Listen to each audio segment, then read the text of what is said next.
주가 함께 하시면 그 누가 대적하리 주 함께 하시면 그 누가 멈추리요 주 함께 하시면 그 누가 대적하리 주 함께 하시면 그 누가 멈추리요 주가 함께 하시면 그 누가 대적하리 주 함께 하시면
(2020년 7월의) 첫째 날 첫 수요 예배의 시간입니다. 오늘 함께 나눌 하나님의 말씀은 신약성경 베드로전서 2장 11절에서 12절 말씀입니다. 제가 봉독하겠습니다. 사랑하는 자들아, 거류민과 나그네 같은 너희를 권하노니 영혼을 거슬러 싸우는 육체의 정욕을 제어하라. 너희가 이방인 중에서 행실을 선하게 가져 너희를 악행한다고 비방하는 자들로 하여금 너희 선한 일을 보고 오시는 날에 하나님께 영광을 돌리게 하려 함이라. 아멘. 2020년도 어느덧 정확히 절반의 시간이 지나갔습니다. 지난 반년여의 시간은 너나 할 것 없이 세상 모든 이들에게 쉽지 않은 시간이었을 것입니다.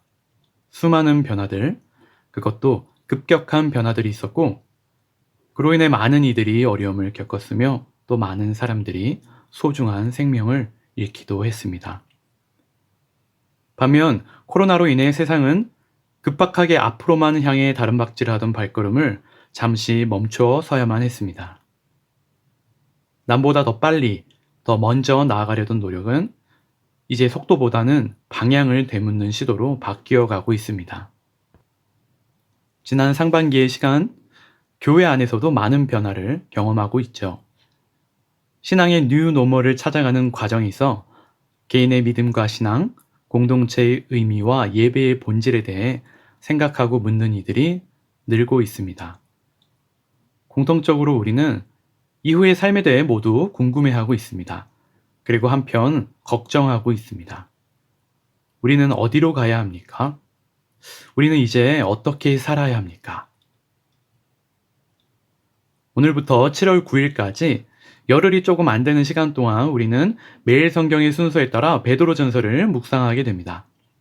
그래서 예습의 차원에서 오늘 말씀을 함께 나누고자 합니다. 베드로전서를 잘 이해하기 위해서는 먼저 이 서신이 쓰여진 상황과 배경을 이해하고 그것이 지금 우리에게 의미하는 바가 무엇인지를 생각해 보는 것이 중요한데요. 오늘의 나눔을 통해 이 서신이 말하는 큰 그림을 한번 그려보고요. 이후 매일의 묵상을 통해 이 길지 않은 서신이 우리 삶에 잘 스며들어서 아름다운 결실로 맺어지기를 바라봅니다. 베드로전서는 지금의 터키 지역에 흩어져 사는 디아스포라 신자들에게 보내는 베드로 사도의 서신입니다. 이 사람들은 바벨론과 다름없는 로마가 지배하고 있는 강력한 이방 세속 문화의 배경 아래서 기독교 신앙을 가지고 살아가는 1세기의 그리스도인들입니다. 수많은 우상을 매일같이 숭배하는 이방 문화권에서 태어나고 자라 어느 순간 복음을 듣고 예수를 주로 받아들인 이방인 신자가 있다고 합시다. 예수를 믿음으로 그에게 새롭게 펼쳐진 하나님 나라와 그 나라에 속한 교회의 새로운 삶의 방식은 그의 삶에 엄청난 변화를 가져다 주었을 것입니다. 그가 새롭게 경험하고 있는 하나님 나라의 문화는 또 그로 인해서 일어나는 여러 변화들은 지금 우리가 겪고 있는 코로나로 인한 새로운 이 세상의 버금가는 어쩌면 그보다도 더 큰 변화이었을 것입니다. 베드로전서의 주제는 세상 속의 교회입니다. 바벨론이라는 세상에 던져진 하나님 나라 공동체입니다. 이리떼가 득실거리는 거대한 세상 속에 던져진 어린 양 같은 신자들입니다. 이들은 과연 어떤 삶을 살게 될까요? 어떻게 이 세상에서 살아가야 할까요? 베드로 사도는 이에 대한 답을 주고 있습니다. 그런 의미에서 이 시기에 함께 읽고 묵상하는 베드로전서는 참으로 시의적절하다 하겠습니다. 잠시 한번 묻고 싶습니다.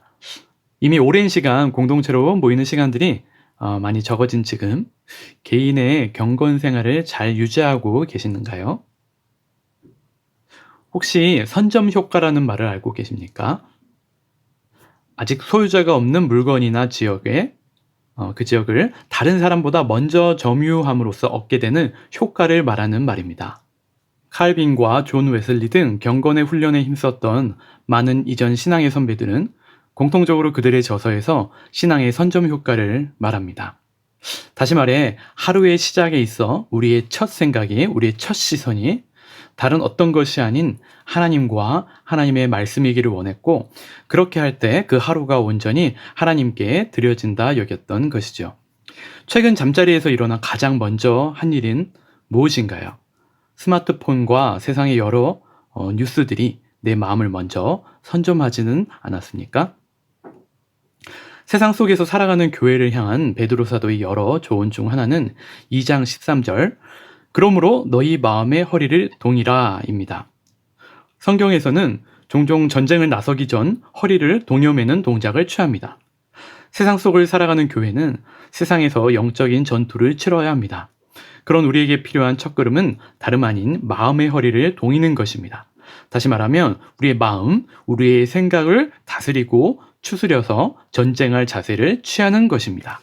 매일 아침 잠자리에서 일어나 하나님의 말씀으로 마음을 선점하십시오. 우리의 마음에 하나님의 말씀을 채움으로 마음의 허리를 동이고 빈틈없는 영적 전쟁의 채비를 갖추시기를 바랍니다. 베드로전서의 말씀을 통해 하반기를 시작하는 이 시점에서 남겨진 2020년의 시간들을 선점하십시오. 그리하여 어떠한 변화와 고난 가운데서도 승리하는 우리 모두가 되기를 축복합니다. 다시 말하지만 베드로전서는 로마를 맞서서 살아가야 하는 소아시아 지역의 그리스도인들을 향해 쓰여진 편지입니다.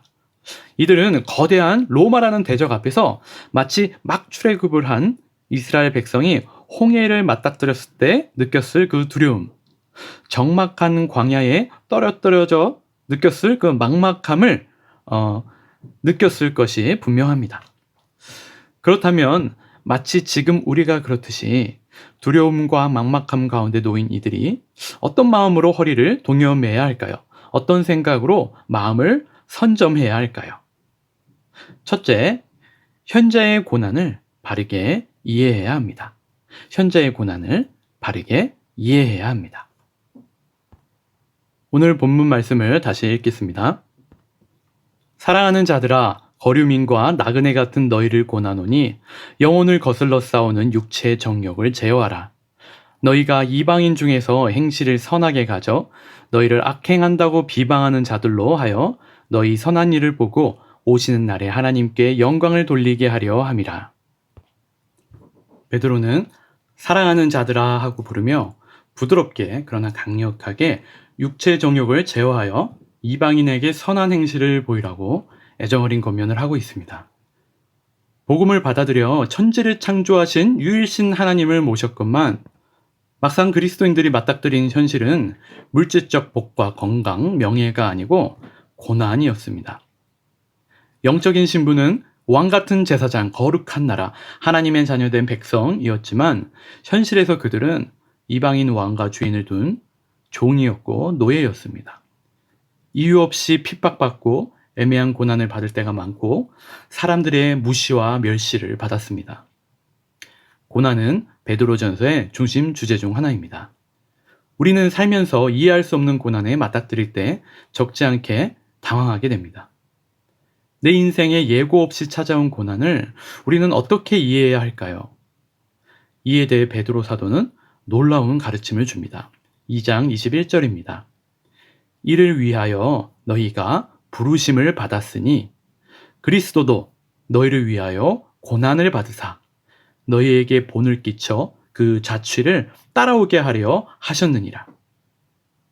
신자는 선을 위한 고난을 감당하기로 부르심을 받았습니다. 예수님은 죄를 짓지 않으셨음에도 모욕을 당하셨고 그럼에도 악으로 대응하지 않으셨습니다. 오히려 친히 나무에 달려 우리 죄를 대속하여 주셨습니다. 예수님도 고난을 당하셨으나 선으로 악을 이기셨습니다. 우리를 이 예수님의 뒤를 쫓으라 부르심을 얻은 자들, 고난에 동참하라고 소명을 받은 자들로 설명합니다. 우리는 이 사실을 마음에 새겨 허리를 동여 매야 합니다. 둘째, 긍휼의 하나님이 주신 산 소망을 붙들어야 합니다. 하나님이 주신 소망을 붙들어야 합니다.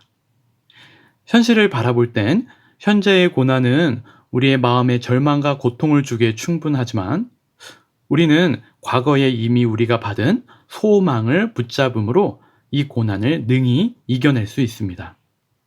1장 3절에 베드로는 이렇게 송축합니다. 우리 주 예수 그리스도의 아버지 하나님을 찬송하리로다. 그의 많으신 긍휼대로 예수 그리스도를 죽은 자 가운데서 부활하게 하심으로 말미암아 우리를 거듭나게 하사 산 소망이 있게 하시며 이스라엘 백성이 고된 광야의 삶을 이겨낼 수 있었던 힘의 원천은 애굽을 열재앙으로 심판하시며 능력의 손으로 홍해를 가르셔 자신들을 구원해내신 하나님에 대한 그 기억이었습니다. 삼위 하나님은 이스라엘을 위해 친히 군대 대장이 되어 그들을 구원하시고 자기 백성을 삼으셨습니다. 그 하나님이 우리를 거듭나게 하시고 새 생명을 주시며 썩지 않고 더럽지 않고 쇠하지 않는 하나님 나라의 유업을 주셨습니다. 이 놀라운 소망이 매일 같은 우리의 마음에 생생하게 넘쳐 흐를 때 나의 하루를 힘있게 살아갈 수 있고 우리는 능히 현재의 고난을 오히려 즐거움과 기쁨으로 이겨낼 수 있는 것이죠. 장기화된 코로나 상황으로 많은 어려움과 고난들이 우리에게 있습니다.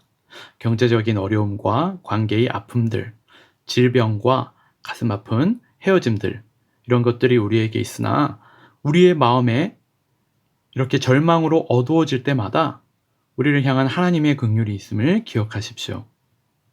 예수 그리스도를 내어주시기까지 하나님의 그 크신 사랑이 나를 향하고 있음을, 하나님이 나의 아픔을 다 이해하고 계시며 나의 고난에 지금 함께 하고 계심을 바라보고 감사와 찬송으로 하나님께 나아가 그렇게 우리의 마음의 허리를 동여매기를 축복합니다. 마지막으로 영원한 영광을 바라보아야 합니다. 신자에게 허락된 고난으로의 부르심, 이것을 이해한다 하더라도 여전히 현실에서 우리는 고난을 마주할 때마다 당황하게 되고 내가 혹시나 하나님께 죄를 지어 지금 징계를 당하고 있는 것은 아닐까 먼저 걱정하게 되기 나름입니다. 물론 때로는 하나님이 징계로 고난을 주실 때도 있지만 이 또한 우리를 향하신 하나님의 긍휼에 근거한 징계의 고난이라면 이것도 하나님의 은혜가 아닐 수가 없죠. 예수님을 본받아서 선을 위한 고난에 동참한 것이든 아니면 징계로 인한 고난을 당하든 산소망을 소유한 신자는 하나님의 도우심으로 고난을 능히 통과하여 믿음의 결국 구원에 이르게 될 것입니다. 그러니 이 사실을 기억하는 우리는 보다 더 적극적인 자세로 고난을 두려워하지 말고 영원한 영광을 바라며 담대히 나가야 합니다. 5장 10절입니다. 모든 은혜의 하나님 곧 그리스도 안에서 너희를 부르사 자기의 영원한 영광에 들어가게 하시니가 잠깐 고난을 당한 너희를 친히 온전하게 하시며 굳건하게 하시며 강하게 하시며 털을 견고하게 하시리라. 아멘. 베드로 사도는 잠깐의 고난에 대조하여 영원한 영광을 노래하고 있습니다. 약속의 땅 가나안에서의 영원한 복락을 생각할 때 광야에서의 나그네 삶은 잠시의 고난에 불과한 것이죠. 오히려 콧노래를 부르면서 여행길을 지나가듯 하나님과 동행하며 그렇게 크게 기뻐하며 즐거움으로 고난을 통과할 수 있을 것입니다. 베드로전서를 통해 사도는 고난 중에도 소망을 붙들고 영광을 바라보라 권면하고 있습니다. 그래서 혹자는 이를 기억하기 쉽게 연예인의 이름을 따서 고난, 소망, 영광, 베드로전서는 고소영이다 이렇게 설명하는 것을 들은 적이 있습니다. 이렇게 해서라도 이 편지의 메시지를 우리가 기억했으면 좋겠습니다. 최근 한국에서는 연일 교회에서 확진자가 속출하면서 교회가 지탄의 대상이 되고 있습니다. 신천지로 시작된 한국의 코로나 상황과 이후 여러 사건들로 인해 어찌되었든 현재 교회는 세상의 주목을 받고 있습니다. 소아시아에 흩어진 디아스포라 교회에게 던져진 베드로 사도의 메시지가 세상 속에 던져진 우리 교회 지금 이 순간에도 동일하게 외쳐지는 듯합니다. 마음의 허리를 동여매십시오. 고난 중에도 산소망을 붙들고 영원한 영광을 바라보십시오. 그렇게 우리에게 허락된 소명을 아름답게 이루어가는 우리 상하이 한인연합교회 모든 지체들 되시기를 예수님의 이름으로 축복합니다. 함께 기도하시겠습니다. 사랑의 하나님, 다른 어떠한 이유가 아닌 오직 하나님의 긍휼하신 마음으로 인해 우리를 구원하시고 우리에게 영원한 영광을 선사하신 하나님의 그 크신 은혜에 감사합니다. 이미 얻은 구원의 소망으로 아직 오지 않은 영원한 영광을 바라며 살아가는 우리이지만 여전히 현실에서 겪는 고난은 때로 우리에게 너무나 버겁습니다. 주여 우리를 불쌍히 여겨 주옵소서. 그럼에도 우리의 구름과 같은 허다한 믿음의 선배들처럼 우리 또한 이 고난의 십자가길을 담대히 걸어갈 힘을 이 시간 허락하여 주옵소서. 하나님, 지난 반년을 되돌아보며 우리가 이 고난을 어떻게 헤쳐왔는지 모든 것이 다 하나님의 은혜였음을 고백합니다. 앞으로도 헤쳐가야 할 고난들이 여전히 남아있지만 주님, 이 시간 우리가 담대한 믿음으로 바로서게 도와주시고 주님 주신 말씀으로 마음의 허리를 동여매게 도와주옵소서. 고난 중에도 산소망을 잊지 않게 하시고 우리에게 허락된 영원한 영광을 바라보며 이 시간 주님과 동행하기를 원합니다. 이제 2020년의 하반기를 시작합니다. 우리의 매일의 삶을 주께 의탁하오니 코로나로 인한 모든 어려움 가운데서도 우리가 신자다움을 세상에 드러내게 하시고 우리의 선한 양심과 선한 행실로 오직 주님만 증거되게 하옵소서. 그렇게 하실 우리 주님께 감사와 찬송을 올려드립니다. 예수님의 이름으로 간절히 기도합니다. 아멘. 주께서 가르쳐주신 기도로 마치겠습니다. 하늘에 계신 우리 아버지여, 이름이 거룩히 여김을 받으시오며 나라가 임하시오며 뜻이 하늘에서 이루어진 것 같이 땅에서도 이루어지이다. 오늘 우리에게 일용할 양식을 주시옵고 우리가 우리에게 죄 지은 자를 사하여 준 것 같이 우리 죄를 사하여 주시옵고 우리를 시험에 들게 하지 마시옵고 다만 악에서 구하시옵소서. 나라와 권세와 영광이 아버지께 영원히 있사옵나이다. 아멘.